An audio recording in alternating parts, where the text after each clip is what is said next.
මේ රටේ දේශපාලන අධිකාරිය වගේම යම් නිලධාරි පැලැන්ති වංචා හොරකම් දූෂණ සිදු කිරීම පිළිබඳව කරුණු හෙළිදරව් කිරීම නිසාවෙන් මම කාලයක් තිස්සේ දිගින් දිගටම පීඩාවට පත්වෙච්ච කෙනෙක්. එදා 2007 දී කෝප් කමිටුවේ සභාපතිවරයා විදිහට කෝටි 30000ක වංචා දූෂණ පිළිබඳව හෙළිදරව් කරා. ශ්‍රේෂ්ඨාධිකරණයේ වාර්තා පිළිගත්තා.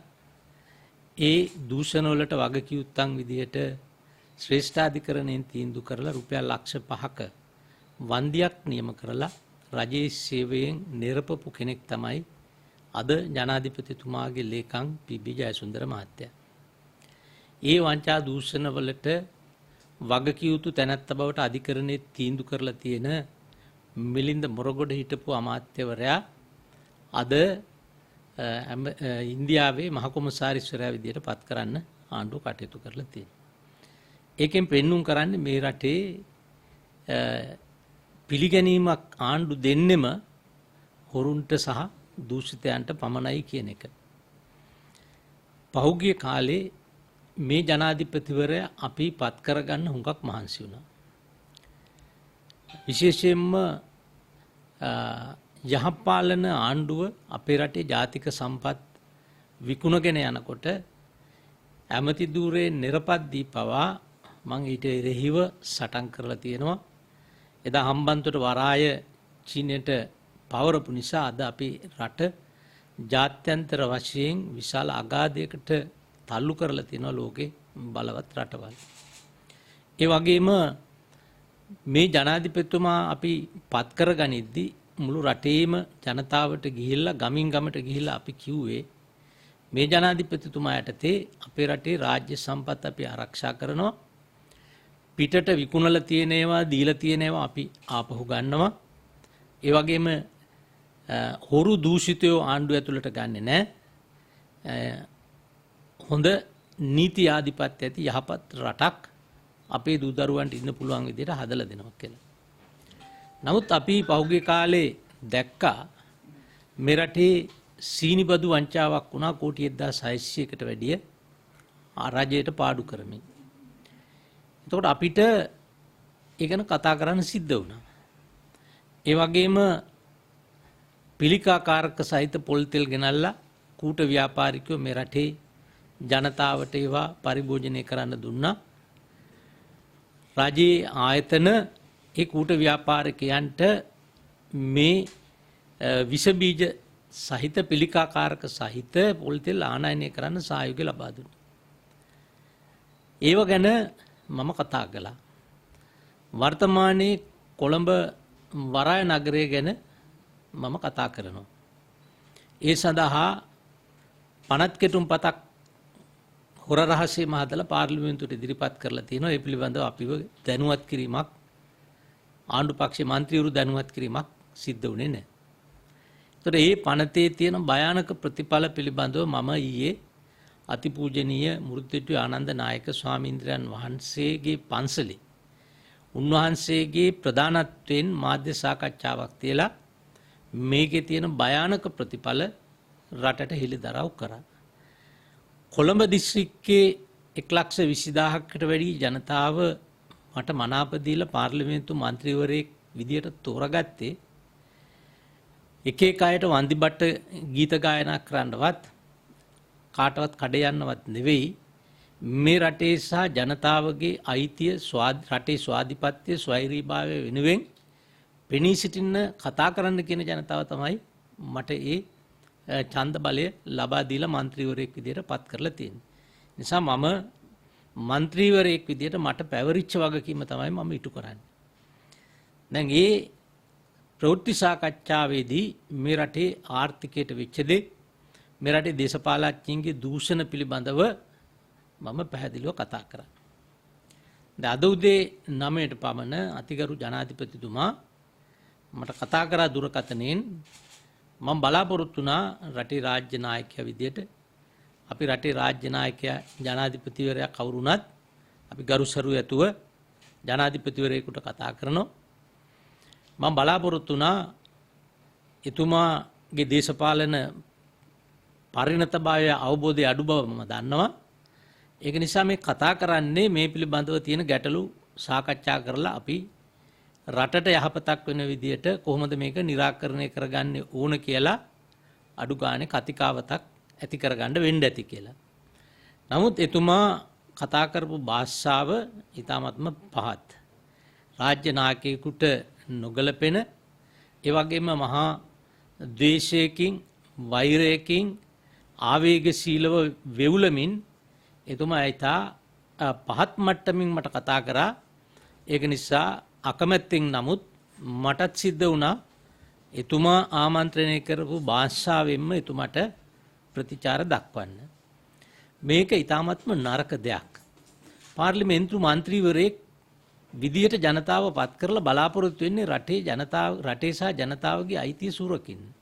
ඉතින් එහෙම කතා කරපු එක වරදක් විදියට දකිනවා නම් රටේ රාජ්‍ය නායකයෙක් අපි කොහොමද මේ රට නිවැරදි තැනකට ගෙනියන්නේ? එකම එතුමා වැරදි වැටහීමක් ඇතුව කතා කරා. මම බැසිල් රාජපක්ෂ මහත්මයා ගැන කතා කරා. අද ඉන්නේ හැමදාම ඔහු ගැන මම ඔහු දූෂිතෙක් කියලා ප්‍රසිද්ධියේ කියනවා. ඊයේත් කිව්වා. දැන් ඒක එතුමාගේ දරුවන්ට ආරෝපණය කරගෙන මම කියපු විදිහට තමයි එතුමා කතා කරේ. මං කිව්වා ඒක වරදව වටහා ගන්න එපා. දරුවෝ කිසිසේත් සම්බන්ධ නැහැ. පැහැදිලිව මම කිව්වේ ඒගොල්ලන්ගේ දරුවන්ට ජීවත් වීම සඳහා සුදුසු සුරක්ෂිත දේශයක් නිර්මාණය කරලා ඒ රටවල පුරසිභාවය ඇතුව ජීවත් වෙනවා. හැබැයි මේ වරාය නගරේ කිවිසුම මේ පනත සම්මත කිරීමෙන් පස්සේ අපේ රටේ අහිංසක දරුවන්ට අනාගතේ ජීවත් වෙන රටක් නැතුව යන්න ලොකු අවදානමක් තියෙනවා. ඉතින් ඒ වගේ කාරණයක් කීම, ඒක මාධ්‍ය ප්‍රචාරය කිරීම, ඒක බරපතල දෝෂයක් විදියට දැකලා ආවේගශීලීව පහත් ආකාරයට മന്ത്രിවරුන්ට මෙහෙම තර්ජනය කරනවා නම් ඒක ඉතා බරපතල කාරණයක්. අපිටත් ජනාධිපතිවරයෙක් එහෙම තර්ජනය කරනකොට ජීවිත ගැන අපිට බයක් තියෙනවා. අපේ දරු පවුල්වල සමාජිකයන්ගේ ජීවිත ගැන අපිට බයක් දැනෙනවා. ඒක නිසා තමයි මම මාධ්‍යයට මට කියන්න සිද්ධුනේ මෙවැනි තත්වයක් අද මේ රටේ ඇති වෙලා තියෙනවා කියලා. ඒකම පොලිස්පතිතුමාට මම මේ පිළිබඳව දැනුම් දුන්නා. ඒ වගේම ලිඛිතව ඉදිරිපත් කරනවා කරුණු. රට වෙනුවෙන් මේ රටේ මිනිස්සු වෙනුවෙන් හැමදාම බෙල්ල දීපු අපි මේ විදියට නම් ආණ්ඩුව සලකන්නේ, රාජ්‍ය නායකයා සලකන්නේ. ඉතින් අපේ ජීවිතවල වගකීම මේ රටේ ජනතාවට බාර ගන්න කියලා කියනවා. මීට පෙර කෝප් වාර්තා ඉදිරිපත් කරනකොට මගේ නිවසට ඇවිල්ලා වෙඩි තියලා ගියා. මීට පෙර පාර්ලිමේන්තුවේ මේ වාර්තා ඉදිරිපත් කරන්න යනකොට STF එකෙන් 80ක් දාලා මගේ ගේ වට කරලා තිබ්බා. ඒ කාල සීමාවේ මගේ ගේ එහා පැත්තේ මාසයක් තිබුණා හමුදාවේ වෑන් එකක්, යුද්ධ හමුදාවේ මේ ගෙදරට එන දුරකථන ඔක්කොම පණිවිඩ ඒකෙන් රෙකෝඩ් කරා. ඒ ඔක්කොම කරදර කරා අපිව දැනගෙන හිටියේ. නමුත් අපිට රට වෙනුවෙන්, ජනතාව වෙනුවෙන් අපි ඉටු කළ යුතු වගකීම ඉටු කරන්න තමයි අපි බැඳිලා ඉන්නේ. පෝර්ට් සිටි නගරය මම බදු ඉල්ලුවෙත් නැහැ, මට ඒක ලියලා දෙන්න කියලා කිව්වෙත් නැහැ. මම කිව්වේ ඒක මේ රටේ ජනතාවගේ අයිතියට තියන්න. අපේ රටෙන් වෙන් කරලා වෙනම පනතක් හදලා වෙනම නීතියක් යටතේ චීන කොලනියක් බවට පත් කරලා ඊළඟට ඒක හරහා මේ රටත් චීනය විසින් දැනටමත් ආර්ථික වශයෙන් ආක්‍රමණය කරලා හමාරයි. මේ යන ක්‍රමයට මේ රට චීන කොලනියක් වෙන එක වළක්වන්න බෑ. ඒකේ ප්‍රතිඵලයක් විදිහට ඉන්දියාව සහ බටහිර රටවල් ඇමරිකාව අපිට ප්‍රතිප්‍රහාර එල්ල කරනවා. මොකද ඒගොල්ලන්ගේ සතුරාට පහසුකම් සැපයීම වෙනුවෙන් දඬුවම් දෙන්නේ අපිට. ඉතින් මේ භයානක තත්ත්වයේ කියපුවම ජනාධිපතිවරයෙකුට කේන්ති යනවා නම් ඉතින් එතකොට එතුමාට මේ රට ගැන තියෙන හැඟීම මොකක්ද කියන ප්‍රශ්නේ තමයි රට ඉදිරියේ අපි තබන්නේ.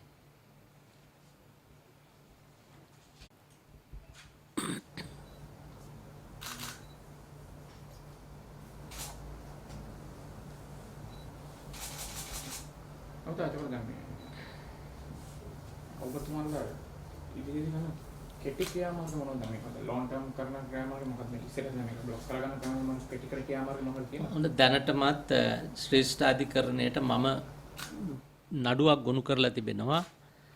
අතිපූජනීය මූර්තිත්වයේ ආනන්ද නායක ස්වාමීන්ද්‍රයන් වහන්සේ ඒ පැමිණිලිකරුවෙකු වශයෙන් ඉදිරිපත් වෙලා තියෙනවා. දැන් නඩු 15ක් පමණ අධිකරණයට ඉදිරිපත් වෙලා තිබෙනවා.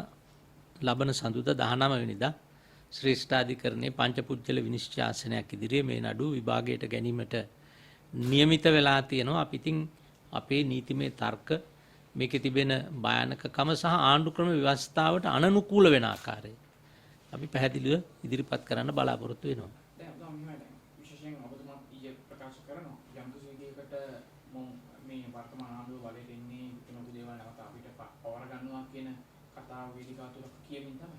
හැබැයි දැන් එහෙම කියදින සාමාන්‍ය මනසක් එක්ක සාමාන්‍ය බුද්ධියක් එක්ක ජනතාවට උනත් මේක තේරෙනවා කියන කතාව ඔබතුමා කියනෝනේ මේ කරන දේ ගැන. ඔව්.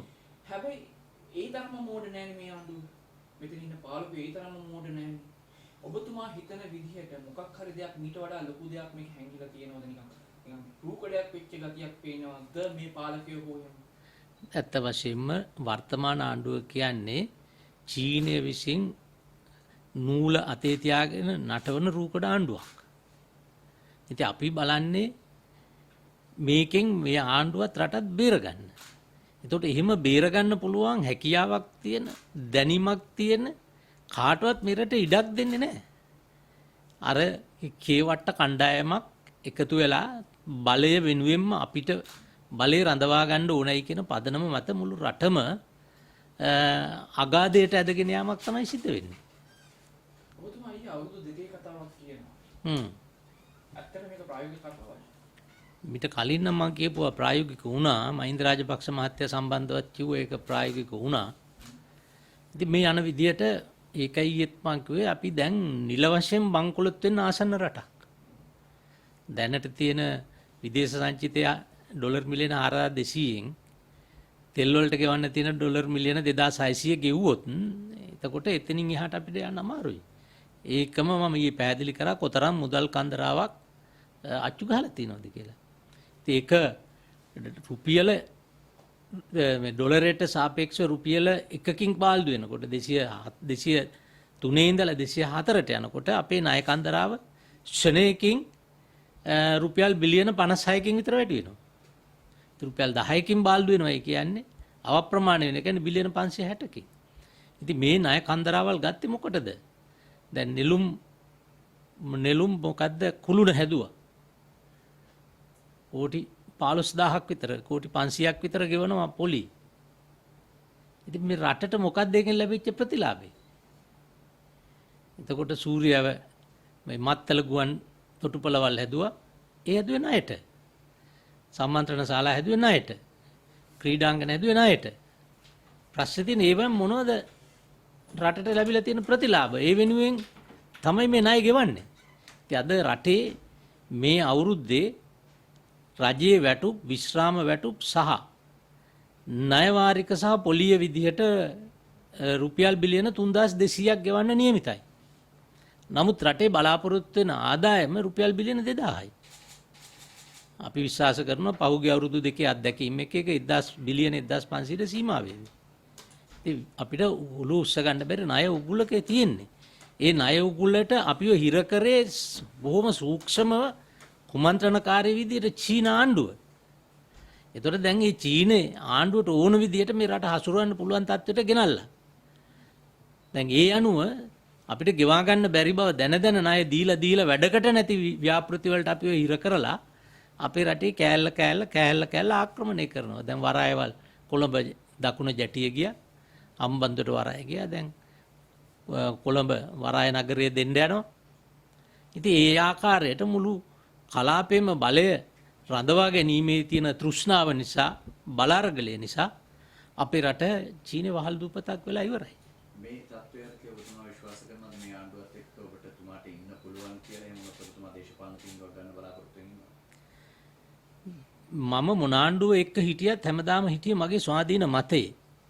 මොකද ආණ්ඩුව කියන එක අර දේශපාලන බහල්ලු හිටපු යුගයේ නිමා කරන්න ඕන අපි. දැන් රටේ මිනිස්සු නම් දේශපාලන වහල්ලු වෙන්න දැන් සූදානම් නැහැ. දේශපාලඥයොත් වහල්ලු නොවි ඉන්න උත්සාහ කරන්න ඕන කාලය මේක. මොකද දැන් අර කැපුවත් කොළ කැපුවත් නිල් කතන්දර නැහැ. එහෙම දෙයක් නැහැ. මිනිස්සු බලන්නේ රට ජාතිය වෙනුවෙන් අවංකවම කවුද කැපවීමක් කරන්න පුළුවන්, සේවයක් කරන්න පුළුවන් කියලා. ඒක නිසා මම මේ මොහොතේ කියලා නෙවෙයි රටේ ඕනම මොහොතක. මොකද මේ රට කාගේවත් රට නෙමෙයි අපේ රට. පරම්පරා සිය ගානක් තිස්සේ අපේ මුතුන් මිත්තන්ගෙන් අපිට ආපු රට. ඒක නිසා අපි කාටත් තියෙන්නේ මේ රට පිළිබඳව එකම අයිතිය වගේම එකම වගකීමක්. ඒ නිසා තීන්දුව ගන්න ඕනම සුදුසු අවස්ථාවක මම තීන්දුව ගන්නවා. ඒ කියන්නේ අත්‍යවශ්‍ය දැන් ඔබතුමාගේ කතාව තුළ තියෙන දැන් ඔබතුමා ඊයේ පැහැදිලි කරේ මේ ආණ්ඩුව දැන් ඔබතුමා ජායකත්වය සැපුවා කියන කතාව. ඔව්. දැන් ඒකම ඔබතුමා කියනවා මේක අවුරුදු දෙකක්වත් තියෙනකන් නැහැ කියන කතාවක් කියනවා ඔබතුමා. ඔව්. ඔප්ෂන් එකක් තියෙනවා. දැන් එහෙම කියන්නත් හේතුවක් තියෙනවානේ මේ රටේ දේශපාලන අස්ථාවරත්වයක් ගොඩ නැගිලා තියෙනවා. ආර්ථිකය බිඳ වැටිලා තියෙනවා.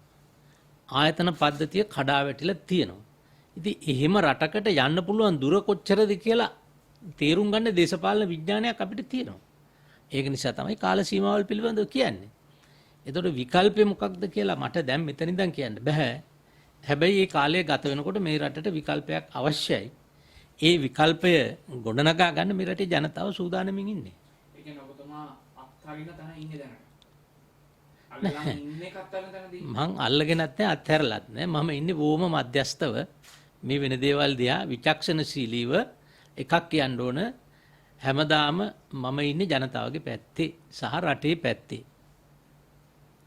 මොකද අපේ රටේ තියෙන ප්‍රශ්නේ බලයට එනකන් දේශපාලඥයෝ ඉතාමත්ම රටට ආදරය කරන හරි දේශප්‍රේමියෝ. බලයට ආවට පස්සේ ඩොලර් රුපියල් දැක්කට පස්සේ ඒවට කෑදරන දේශද්‍රෝහියෝ. ඉතින් ওই වෙනස අපි මකන්න ඕන මේ රටේ.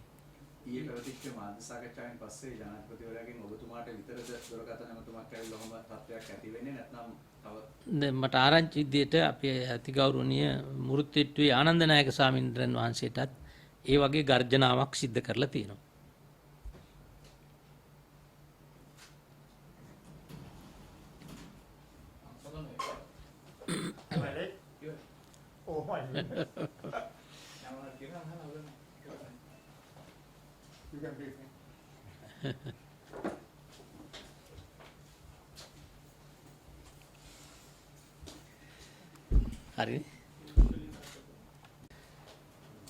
Yesterday, I participated in a media conference at Abhayarama Viharasthana under the patronage of Most Venerable Murutittu Ananda Nayaka Thero. Our intention was not to create any problem or to hurt anybody in this country. We are facing a very severe threat of our sovereignty and independence.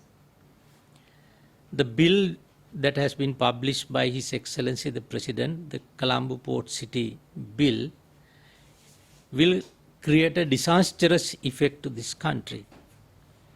The Most Venerable Thero and myself explained to the people, in the event that this bill been passed, that special commission been established, then it will be treated like a different country, separate country, which will come under the control of Chinese government. Because the exemption that has been made in the act categorically shows that the Sri Lankan government will not have any control over that part of the country. And when that land was, that the sea water was reclaimed, that it has to be a part of the Sri Lankan mainland. That is the law. But the Sri Lankan territory has been defined in the first schedule to the constitution. Now the map of Sri Lanka has been changed. Then it is a duty of the government to make necessary amendments in the constitution and also to change the map of Sri Lanka. Without doing that, what the government is going to do is just to exclude it from all the operative laws of the country, such as the Municipal Council Ordinance, the Board of Investment, Urban Development Authority, and the tax exemption has been given under 14 statutes. And therefore, we had to educate the people of this country, because the people voted for me with the expectation that I will do my best for the well-being and the development of this country. Therefore, I did my duty. I explained to the people the danger of passing this bill. We have already instituted proceedings that is scheduled to be taken up for hearing on next Monday, the 19th. We will go ahead. I am appearing for Most Venerable Muruthutti Ananda Nayake Thero, who is the petitioner in one of the applications. When we explained this, I expected His Excellency the President should have some grace to understand the predicament that our people will have to go through. And I thought that he will call and discuss this matter and get some, at least, if it is not the advice, at least our opinion as to how this kind of very complicated issues to be settled. But instead that he was making a very serious allegation, and it was in a threatening tone that I am telling the lies to the media and spreading them. What are the lies I have told the media? I told that this bill is such a dangerous one that might create, that will jeopardize our independence and sovereignty. It is a kind of invasion. That we blame the last government because the last government gave Hambantota, that is under a contract signed by the government. But here the most grave part of it is that this government is going to give it by passing a bill, by a statute. If it is a contract, at least the government in the future will be able to cancel it. But if it is in a bill, then you won't be able to recall it. You cannot cancel it easily. And the other things that we spoke, that the last couple of months, the corrupt dealers in this country, they have started importing coconut oil, which are hazardous to the human health, and aflatoxin contents is above the tolerable limits. So far that they don't release the report, but I have the details of the report. Out of first 55 samples, that 47 samples had aflatoxin. But they had the audacity to say, especially the Sri Lanka Standard Institute General Secretary, Director General, DG, and also the DG of Coconut Development Board and the Consumer Protection Authority, Director General. They had the audacity to tell our people, don't worry, you consume any amount of coconut oil, that there is no substance of aflatoxin contained in the coconut oil. But the government lab has the report. So we are filing action today, calling for those reports to the court. Then we talk about the fraud committed by importing sugar and granting tax reduction, and the loss cost to the government. The Parliament Committee itself has confirmed it amounts to 16 billion. It's about 16 billion. Then we gave the undertaking to the people during the last presidential election as well as in the parliamentary election. We went around the whole island, said under the leadership of the incumbent president, the country will prevail with the rule of law and there won't be a political interference, and we won't outsource or we won't sell or lease our national resources. But today we can't face the people that if you look at the area, the extent of the forest that had been destroyed is over 30,000 hectares. Then we, being the people's representative, it's our duty to make the media, through the media, for the people to know what is happening in this country, that we will do our duty irrespective of whatever the threat which may come from any corner. This the country belongs to all of us. This country doesn't belong to one family or one man or a woman. Therefore that all the people should get together. And also that I must remind, if there is a public, the people's representative who is going to vote for this Colombo Port City zone, our people will have to deal with them. මේ රට විනාශ කරන රට පාව දෙන කොළඹ නගර ව්‍යාපෘති පනතට commission සභා පනතට ඡන්දය දෙන මහජන නියෝජිතයෝ මන්ත්‍රීතුමන්ලා ඇමතිතුමන්ලන්ට හොඳ හැටියට නිසි ලෙස ගමට ආපම ගෞරව කරන්නත් ජනතාව සූදානමින් ඉන්න.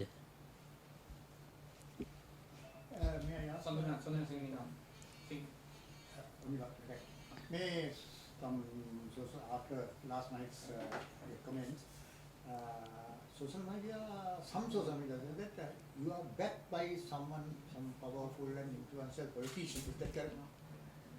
People can say anything. That is a right of the people. I have the respect. But if I am backed by a powerful politician, who is the powerful politician? They must say so. I don't know whether there are any other powerful politician in this country because that the Prime Minister's level has been brought down to a level of a peon. That he has no any authority. Nobody listening to the Honorable Prime Minister, but the people have forgotten this government was formed because of his leadership. Mahinda Rajapaksa මැතිතුමාගේ නායකත්වයක් නොතිබුණා නම් මේ ජනාධිපතිවත් මේ ආණ්ඩුවත් හැදෙන්නේ නැහැ. නමුත් අද බලය ගත්ත උදවියට මේ අගමැති කෙනෙක් ඉන්නවද කියලාවත් දන්නේ නැහැ.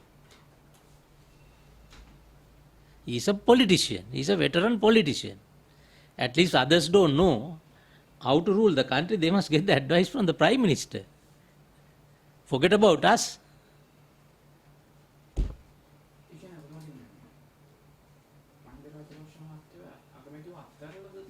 අත්හැරලා කියලා ඔයගොල්ලන්ට පේනවනේ මං ඊයේත් කිව්වනේ.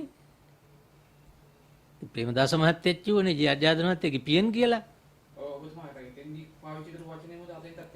ඒකමයි. ඒ විධායක ජනාධිපති ක්‍රමේ හරියට පාවිච්චි කරන්න දන්න නැති උදවියගේ අතට ගියපුවම එහෙම වෙනවා.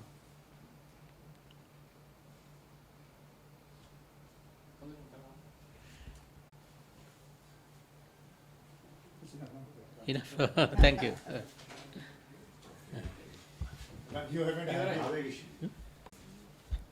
මම දේශපාලනය කරලා තියෙනවා 1976 ඉඳලා. මුල් කිරිගල අතුරු මැතිවරණ ඉඳලා තමයි දේශපාලනය කරේ. අපි මේ රටේ දේශපාලන රාජ්‍ය නායකයෝ ආශ්‍රය කරලා තියෙනවා. මම සිරිමා බණ්ඩාරනායක මැතිණියගේ නීතිඥවරයා විදිහටත් පෙනී ඉඳලා තියෙනවා. ප්‍රේමදාස මහත්තයත් ජනාධිපතිතුමාත් ආශ්‍රය කරලා තියෙනවා. විජේතුංග ජනාධිපතිතුමා ආශ්‍රය කරලා තියෙනවා.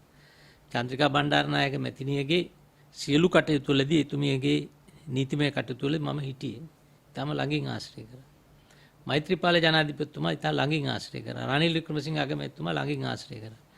ඒ ඔක්කොටම වැඩිය මම ළඟින් ආශ්‍රය කරලා තියෙන්නේ මහින්ද රාජපක්ෂ මැතිතුමා. 1994 ඉඳලම එතුමාගේ කටයුතු කරා. 89 ඉඳලා 1900 එතුමාගේ නීතිපදේශක වෙලා හිටියා. හැබැයි කවදා අපි ඒ හැම එක්කෙනාම විවේචනය කරලා තියෙනවා. විවේචනය කරන්න සිද්ධ වුණ තැන්වලදී විවේචනය කරලා තියෙනවා තරහ වලට නෙවෙයි. රට යා යුතු හරි මගට ඒගොල්ලන් ගන්න ඕන නිසා. හැබැයි මට කවදාවත් කිසිම ජනාධිපති කෙනෙක් මෙහෙම තර්ජනාත්මකව තියා ඔරෝල බලලවත් නැහැ මගේ දිහා.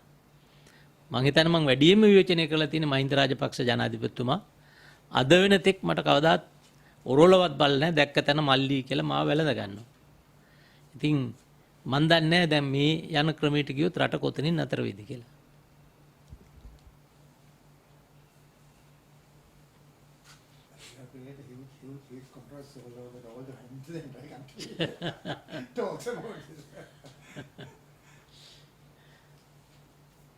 Yeah, it's good for the country. I think your comments are very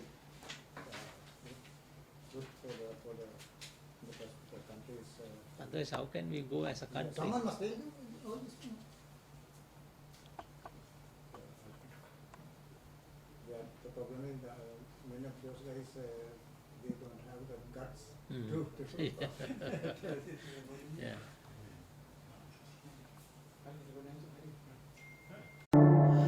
මේ වගේ වීඩියෝ දිනපතා නරඹන්න අපේ channel එක subscribe කරන්න.